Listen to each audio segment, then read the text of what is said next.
Hello guys, आप सभी का स्वागत है हमारे YouTube channel the exclusive academy में। तो जैसे कि आप लोगों को पता है कि इस चैनल पर हमारे एजुकेशंस और एकेडमिक वीडियोस आती रहती हैं। तो जैसे कि मैंने आप लोगों को आज क्लास 12th का चैप्टर नंबर 5 जो प्राथमिक क्रिया है उसके बारे में आपको यहाँ पर समझाने के लिए कुछ तैयार किया है। और जो चैप्टर नंबर हमारा 4th है या फर्स्ट सेकंड, तो उसकी जो वीडियोस है मैंने आपको बना के पार्ट वाइज डिवाइड करके आपको मैंने दे रखी हैं, तो आप वहाँ से देख लीजिएगा।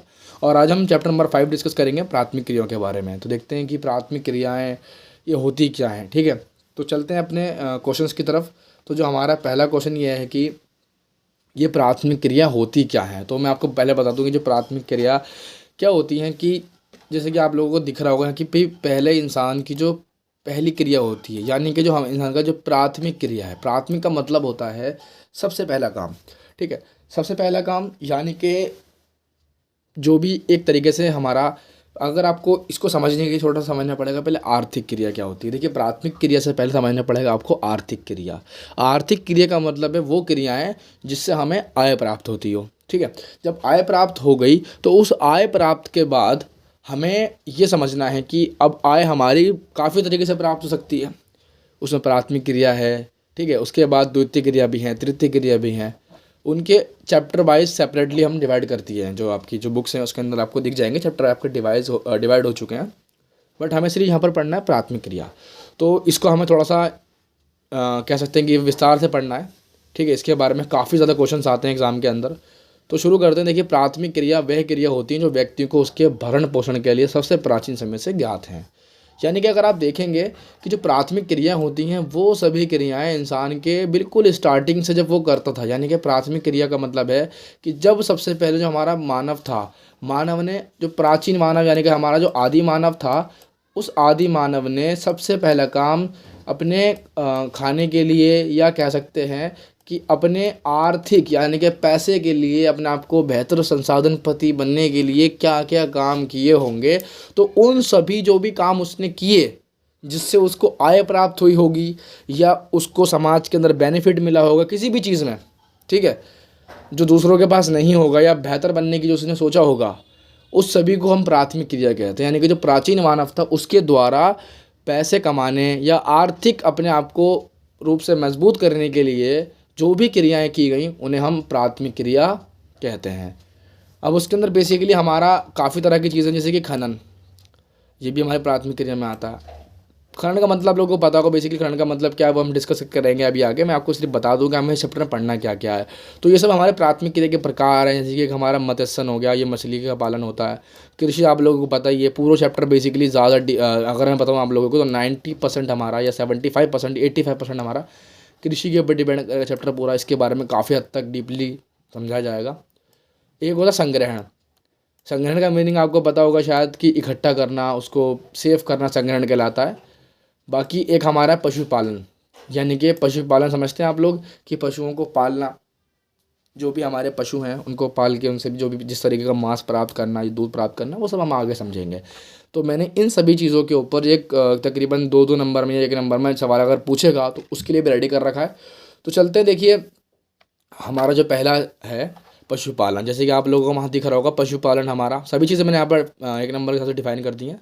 तो पशुपालन का मतलब होता है पशुओं को पालना या उन्हें चराना। सिंपल सी भाषा में अगर आपको बताऊँ, पशुओं को पालना पशुपालन होता है। अब लोग पशु पालते क्यों हैं? ताकि उनको उससे आय प्राप्त हो। मतलब आय कैसे प्राप्त होगी? जब उसको बेचेगा, ठीक है, दूध बेचेगा उसका निकाल करके, या फिर उसको मार के उसका जब शिकार करेगा, या उसका जो भी कह सकते हैं कि जो भी उससे प्राप्त होगा उस पशु से, उसे हम कहते हैं कि ये पशुपालन होता है, उसको चराना, बेसिकली सिंपल सी भाषा में।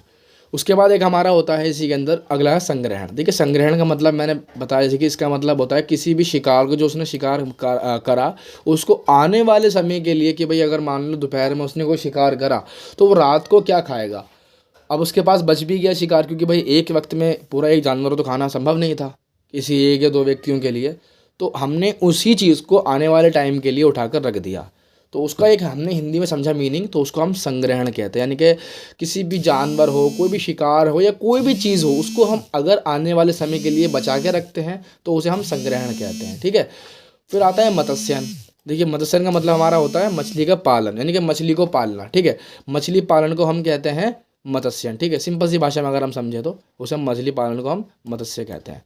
अगला आता है हमारा खनन। देखिए खनन भी इसी के तरीके का एक, ये भी हमारी प्राथमिक क्रिया ही है। इसमें क्या होता है कि जो भी हमारा हम लोगों ने क्या करा, ज़मीन के नीचे जो भी हमारे पदार्थ होते हैं उनको हम खोद कर निकालेंगे, उससे हम खनन कहते हैं। यानी कि मूल्यवान चीज़ों को अगर हम खनन के खोद करके ज़मीन से निकालेंगे, दैट इज़ कॉल्ड हमारा खनन, सिंपल भाषा में। उसके बाद हमारा आता है कृषि। कृषि जैसे कि फसल उगाना और खेती करना, ये सब हमारा कृषि के अंदर आता है। ठीक है, इसके पीछे बहुत सारे कॉन्सेप्ट हैं, बहुत सारी इसके जो प्रकार हैं भाई, बहुत सारी कृषियों के बारे में हम पढ़ेंगे आगे। तो अभी मैं इसको सिर्फ आपको बता दूं, कृषि का मीनिंग खाली इतना ही है कि भाई उसको फसल को उगाना या उसको खेती करना हमारा कृषि कहलाता है। ठीक है, बिल्कुल सिंपल भाषा में। तो ये हमारे ये 5 जो हैं, ये एक ऐसे बिल्कुल कह सकते हैं कि बेसिक स्टेटमेंट थी चैप्टर की स्टार्टिंग में, आपको मैंने बता दिया। अब थोड़ा सा इनको डीपली पढ़ते हैं। तो सबसे पहला हमारा जो कृषि का प्रकार था, आपने शायद इंट्रो में देखा हो, जो मैंने बना रखा था फ्लो चार्ट, उसके अंदर आप लोगों को दिख रहा होगा कि जो हमारा आदिकालीन निर्वाह कृषि क्या है। देखिए कृषि का सबसे पहला प्रकार है आदिकालीन निर्वाह कृषि और गहन निर्वाह कृषि। 2 तरह की जो कृषि हम पढ़ेंगे अभी इसी टॉपिक में, कि आदिकालीन निर्वाह कृषि क्या होती है और एक और कृषि जो गहन निर्वाह कृषि आएगी वो चीज़ है। ठीक है, बाकी देखते हैं कि हमारा इसके अंदर क्या क्या चीज़ें हैं। तो आदिकालीन निर्वाह कृषि होती क्या, देखो आप लोगों को मैं बता दूं, मैं ये जो आपको बनाकर दिख रहा होगा आपकी स्क्रीन पर, इसका जो फॉर्मेट आपको दिख रहा है, पहले कोई भी कृषि मान लो आ जाती है तो क्या करना है आप लोगों को, पहले उसका जो भी इंट्रो है वो आपको 1 मार्क्स में वहाँ पर देना है। ठीक है, जैसे आपको यहाँ पर दिख रहा है ये, तो इसको पहले खोल देना है। उसके बाद इसमें श्रम, पूंजी, खेत का आकार और क्षेत्र, इन सभी चीज़ों पर ध्यान देना है। ये सब चीज़ें हमारी हर खेती, कोई भी मान लो कोई भी रैंडमली वो आपसे कृषि पूछ लेता है तो आपको इसी तरीके से सबको आंसर देना है, इसी फॉर्मेट में। ठीक है, तो देखते हैं हमारा जो पहला है वो क्या है, आदिकालीन निर्वाह कृषि। आप लोगों को दिख रहा होगा यहाँ पर कि इसका मतलब क्या होता है। आदिकालीन निर्वाह कृषि का मतलब होता है वह कृषि जो कि आदिकाल यानी कि बहुत पुराने समय से चलती आ रही हो, उसे हम आदिकालीन निर्वाह कृषि कहते हैं। बहुत ही सिंपल सी भाषा में, जो पुराने लोग किया करते थे, लेकिन वो सिंपल तरीके से खेती नहीं करते थे। आज की खेती और वो खेती बहुत अलग है।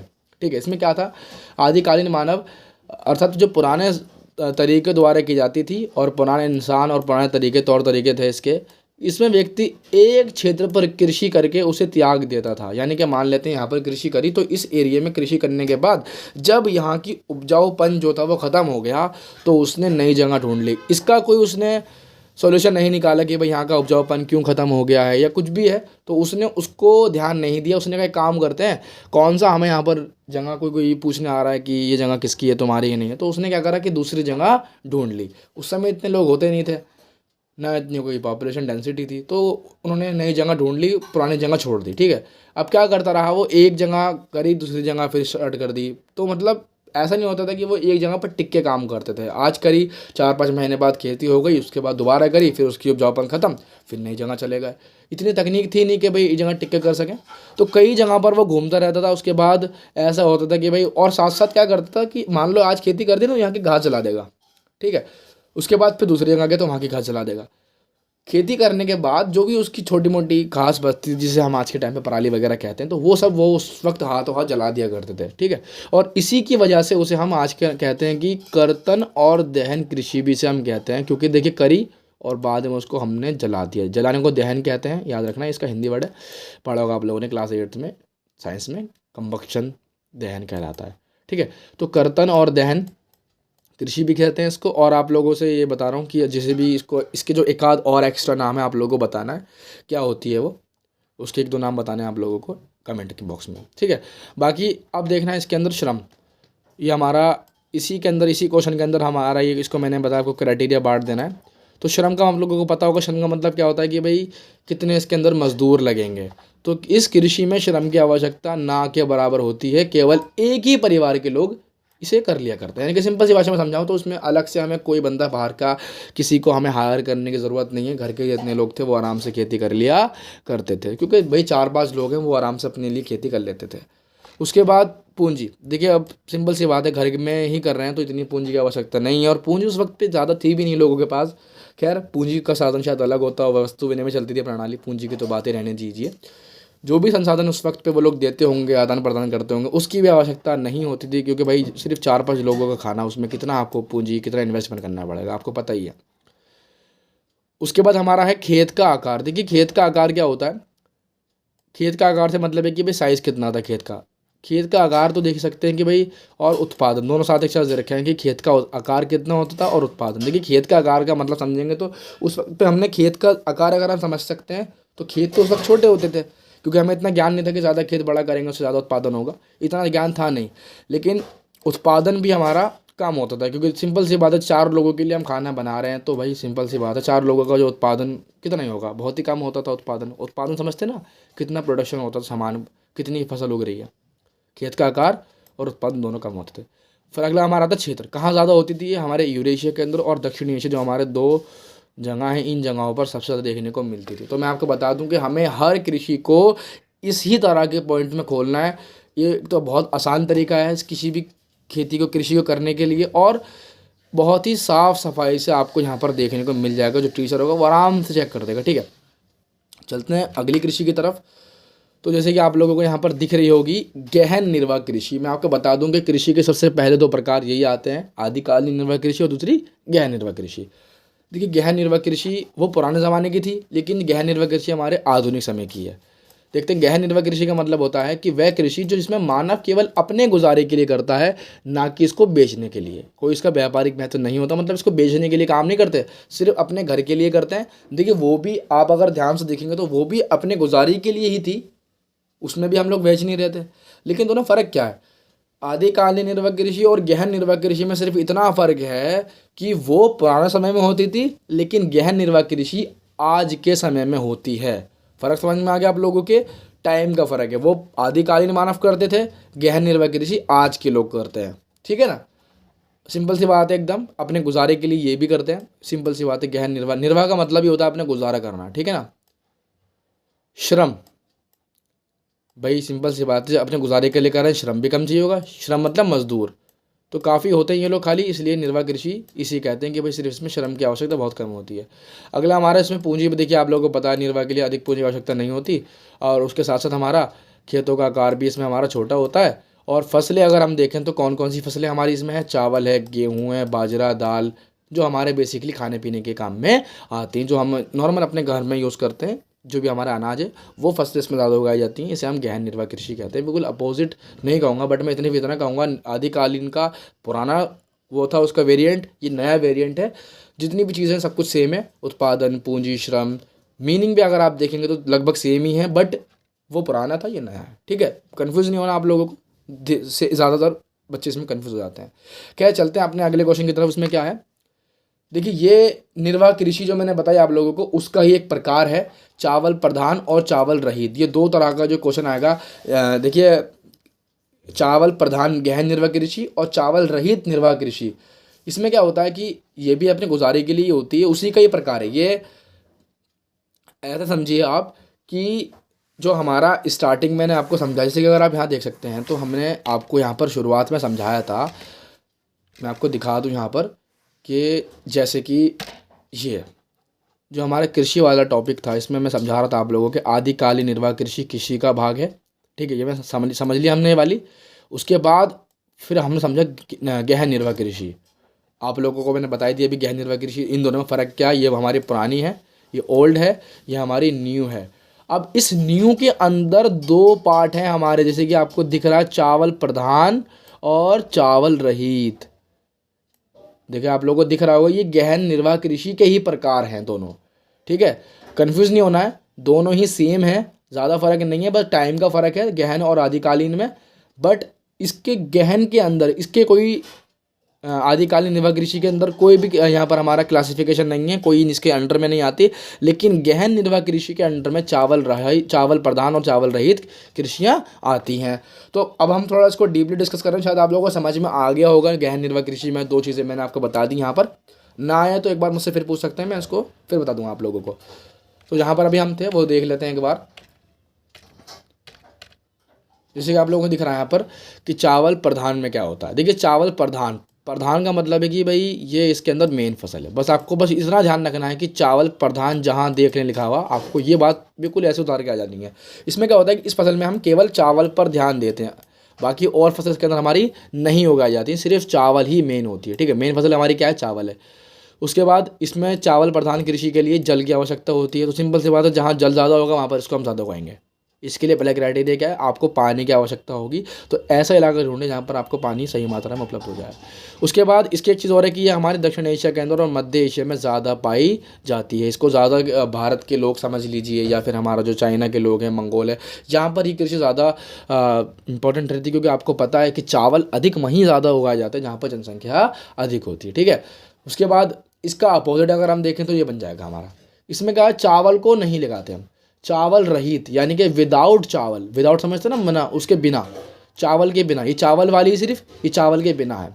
तो इस फसल में चावल के अलावा बाकी जितनी भी फसलें होती हैं वो उगाई जाती हैं। जैसे कि आप लोगों को दिख रहा होगा मूंगफली, गेहूँ, ज्वार, ये सभी हमारी बाजरा, ये फसलें उगाई जाती हैं। क्यों? क्योंकि देखिए यहाँ पर जल की आवश्यकता कम होती है, कम चाहिए होती है।